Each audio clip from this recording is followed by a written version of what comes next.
Vivimos una vida muy limitada, pero lo curioso es que es por elección.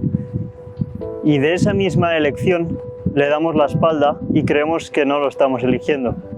Creemos que así es como es. Creemos que algo nos lleva a nosotros hacia esa vida tan limitada. Digo vida limitada porque creo que realmente, si no es un 50%, un 20%, no estamos viviendo al límite, no estamos viviendo al 100% a lo que da, a todo lo que da la vida. No lo creo. Creo que se están viviendo vidas a un 50 y a un 20%. Y eso es por el miedo, pero no por el miedo como se entiende normalmente, que se dice que si tienes miedo ya estás perdido, o el miedo es la causa de todos tus males y demás. No creo que sea el miedo, creo que es lo que tú haces con tu miedo, es muy muy distinto. Creo que el miedo es algo necesario y algo natural para estar aquí y ahora. Pero luego lo que tú hagas con ello, eso ya tiende a lo no natural o a lo sí natural. Para mí lo no natural es huir de él. No querer sentir ese miedo está ahí para ser sentido, como cualquier otra emoción que tú puedas tener. En cambio, por el lado de lo natural, es adentrarte dentro de ese miedo, adentrarte dentro de tu sombra, si cabe también. Pero sobre todo ahora vamos al miedo. Adentrarte en tu miedo significa sentirlo y ver todos los pensamientos que ello conlleva.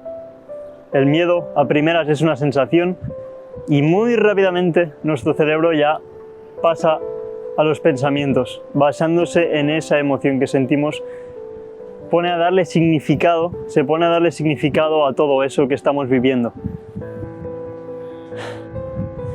Si basamos esto en lo que nosotros creemos que está ocurriendo, en el significado que nosotros le estamos dando a la vida, la estamos mirando desde los focos, no del miedo, sino de la huida del miedo. Eso es vivir de espaldas a la vida, y lo que comentaba yo antes, a todo lo que da la vida. ¿Qué es todo lo que da la vida? Pues simple y llanamente este instante y todo lo que comporta este instante. Ocurre otra cosa, ocurre que existe en nosotros una dualidad muy grande, una dualidad de la que creo, poca gente se da cuenta. Esa dualidad es lo real, lo verdadero y lo imaginativo. Mezclamos estas dos realidades convirtiéndola en algo que no es máximo, algo que aporta un sufrimiento inherente, a veces más, a veces menos, pero que siempre trata de sobrevivir, no de vivir. Esa realidad paralela que nosotros hemos creado es la realidad que surge de nuestras creencias, de todo eso que nosotros interpretamos que está ocurriendo realmente. Es decir, hay una realidad la cual no tiene ningún significado de por sí, está existiendo, nada más. Y después somos nosotros los que le imprimimos esa capa de pensamientos, los cuales se tornan en creencias para observar un mundo que creemos que es así. Repito, creemos que es así. Y veo que es muy importante ver ese creemos que es así, porque el mundo no es tal cual lo vemos. El mundo es tal cual lo sentimos y lo vivimos. Ocurre que al ego, lo que llamamos el ego, le da muchísimo miedo deshacerse de ese mundo imaginario, porque el ego nace de ese mundo imaginario. Y aquí me remito al ego porque creo que la misión no es destruirlo, el objetivo final no es cargarnos a nuestro ego, que nuestro ego desaparezca. El objetivo final es integrarlo, porque la integración nace de esa primera realidad que he comentado, que es la verdad, la realidad. La integración nace de eso, por lo tanto es no ego. En el momento que tratamos de eliminarlo y demás, estamos en el mundo imaginativo. De nuevo, el mundo donde nace el ego. Esta paradoja, que a priori puede parecer sencilla de ver, nos cuesta horrores ver porque, como he dicho antes, miramos a través de sus gafas. Entender todo esto lo que hace es que puedas empezar a vivir no un 100%, no, a un 200%. Es muy distinto a vivir a ese 20%, 50% que tú mismo te has tejido, tú mismo te has construido tu propia cárcel y no te das cuenta de ello. Obviamente, y esto creo que es importante recalcarlo, hay muchísimas situaciones de vida, muchísimas cosas que ocurren que es más fácil que tiendas hacia ciertas cosas. Es decir, si te ocurre algo muy heavy, se muere alguien muy cercano a ti, algo realmente pesado, es normal que tiendas a ese sufrimiento, porque no estamos acostumbrados a abrirnos al dolor, a la tristeza o a ese propio miedo que puedas sentir. Una vez no quieres sentir ninguna de estas tres cosas esenciales y principales en cualquier vida que se pueda vivir, entras en el mundo, abres tú mismo las propias puertas del sufrimiento. Así que estamos viendo que el sufrimiento aparece cuando en ti surge una huida, y dejadme decir automática. Esa huida automática es algo que hemos ido creando desde que éramos pequeños, podríamos decir. Esa huida automática es nuestro inconsciente, es nuestro ego. Son todos esos pensamientos que aquí, en general, por lo que veo en ciudad, vienen a montones, son como incontrolables. Es decir, tenemos un órgano llamado cerebro, una mente, que se dedica a lanzar pensamientos que pueden ser muy útiles, pero para lo que le estamos usando no es para ese rango de pensamientos útiles, sino que se ha agrandado así, dejándonos este espacio para el sufrimiento. El sufrimiento es estar ahí dándole vueltas a todo continuamente, es algo no útil. La mente tiene una parte súper útil, no se trata de eliminarla y estar todo el día en silencio.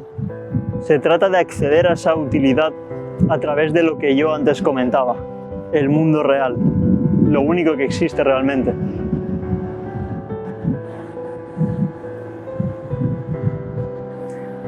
Estábamos hablando de la huida nacida de ese ego. Ese ego lo que trata es de ponerse escudos enfrente del mundo que ve ahí afuera, porque el mundo que ve ahí afuera es un mundo que para él resulta una amenaza, por lo cual entiende que necesita poner escudos ahí.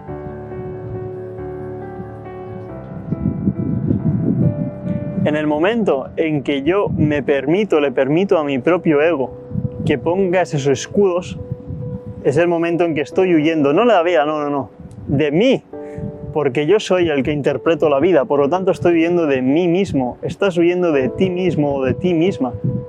Eso es algo que, si miramos alrededor, se ha vuelto como normal, como natural, es algo muy sutil que no vemos, pero el hecho de poner la armadura delante tuyo es una huida, es un billete, como comentaba al principio, al 20% de lo que tú eres.